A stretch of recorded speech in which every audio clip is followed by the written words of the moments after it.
Nakita ko ang pamangkin ko na si Kappa Girl. Ako makain habang nagsa-cellphone. Kaya bilang isang mabait na tito, sinabi ko na mali yung ginagawa niya. Kappa Girl, huwag ka mag-cellphone habang kumakain. Kumakain naman ako eh. Kumain ka na ng kumain, huwag ka mag-cellphone. Ano ba yung pinapanood mo dyan? Ito kasi ang hit kasi ng gurami. Gusto ko to.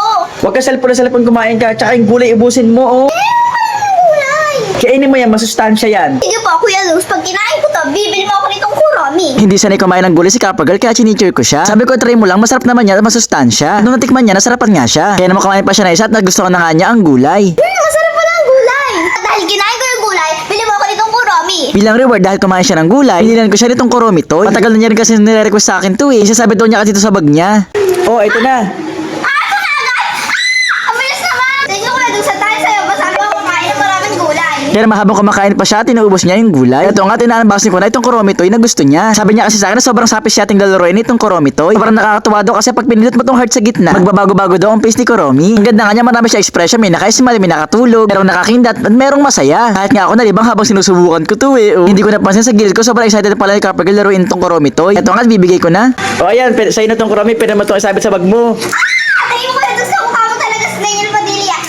Sobrang saya nga ni Kappa Girl habang nilalaro niya itong Kuromi eh. Katapos nga niya laruin, sinabi niya agad sa bag niya. Papasok na nga daw siya sa school, papakita niya sa classmate niya. Meron din daw kasi yung classmate niya, kulay black tsaka kulay pink. Kanya naman, purple. Ang reward niya, bilang masipag siya mag-aral at kumain siya ng gulay. Dahil marunong nang gumamit ng pot, opo, ang pamangkin ko na si Kappa Girl. May regalo at surprise ako sa kanya. Sobrang excited nga niya eh. Kaya sabi ko, hindi na to surprise kung makikita mo. Buksan ko muna bago ko ibigay. Sobrang excited niya, nakabantay talaga. Kaya sabi ko, sige, dito ka lang, pero takpan mo mata mo. Hindi niya agad makita at ma-surprise talaga siya. Eto nga, ina-unboxing ko na. Dahil masipag naman siya mag-aral at first honor siya. Lapit na rin naman magpasok at mabait niya akong tito. Una nga pala, unti-unti bumibili ng gamit niya sa school. Pangarap nga pala niya itong super mega art set. Ang laman nga pala nito ay maraming color. Hindi kasi siya magsulat at mag-color kaya ito binigay ko para sa kanya. Grabe, sobrang laki nito. Sobrang daming color nito at pwede niyo itong i-share sa mga classmate niya. Ito nga pala yung mga color sa left side. Tapos ito naman yung mga color sa right side. Diba? Sobrang dami. Dito naman sa gitna, dito ka magsusulat o kaya magko-color. Ito nga pala yung mga color niya. Itong nasa taas halos 20 plus pieces na color pencil. Ito naman sa gitna halos 20 plus pieces na crayon. Sa baba naman 12 pieces na outline marker. Dito naman sa right side, meron din pang watercolor, may glue at meron ding eraser. Ito sobrang dami, halos 50 plus pieces na oil pastel. Sa baba naman yung mga maninipis na outline marker. Ito sa gitna yung sulatan. Ikaw bahala mag-setup, pwede ka mag-drawing ng pahiga o pwede rin naman patayo. Mas ang ganda pa niya kasi madali siyang bitbitin papuntang school. O siya, bigyan na natin ito kay Kappa Girl at tingnan natin ang reaction niya. Okay, Kappa Girl, mulat ka na.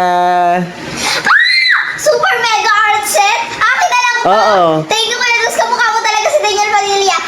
Pagkabigay ko nga sa kanya, sobrang excited niya agad subukan. Sulat nga agad siya gamit na outline marker. Di ko alam kung anong sinusulat niya pero bigla akong nagulat. Kasi nagpo siya. Marunong na siya magpo at ito ang sinulat niya. Thank you po, Kuya Luz. Kamukha mo talaga si Daniel Padilla.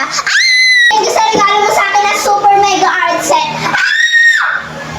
Kamukha mo talaga si Daniel Padilla. Sobrang init. At nakita ko nga ang mga pamangkin ko na si Crystal Maiden at Kappa Girl. Sobrang lungkot nila habang naglalakad. Kaya tinanong ko sila kung anong problema. Malungkot si Crystal Maiden kasi nagpapabili siya ng laruan, hindi siya binili. Bakit? Anong laruan ba pinapabili niyan? Gusto niya daw nung ice creaman. Alam mo, Kuya Luz, pag binili mo kami ng ice creaman, kamukha mo si Daniel Padilla. Talaga? Totoo? Pinapasok ko nga pala muna mga pamangkin ko. Dahil baka siya naman at walang pasok. Dito muna sila sa akin. Binuksan ko nga pala yung aircon para maginhawahan sila. Para makapagpahinga. Sobrang saya nga nila nung binuksan ko yung aircon. At hindi nila alam habang nasa aircon sila. Surprise ko sila nitong laruan na gusto nila. Ito yung ice creaman na request nila. Hindi daw kasi sila binili kaya ako bumili. Ice cream tower pala ang tawag dito. Ito ang mga ice cream niya. Meron na rin kasamang apa, sticker, tsaka yung pang scoop. Ngayon nga isusubukan ko ng gumawa. Gagawa ko ng ice cream ko na iba't iba ang flavor. Sobrang nakaka-enjoy. Sobrang happy setting pala nito. Scoop mo lang yung ice cream tapos ipatong mo lang. Mas marami, mas maganda. Apat na scoop nga pala ang ginawa kong ice cream. Grabe, parang totoo. Sobrang happy setting habang ginagawa ko to eh. At ngayon isusurprise ko na yung mga pamangkin ko. Tumatok na ako dito sa kwarto para i-surprise sila. Kabukas ng pinto, ito nga pala reaction ni Kappa Girl. Ice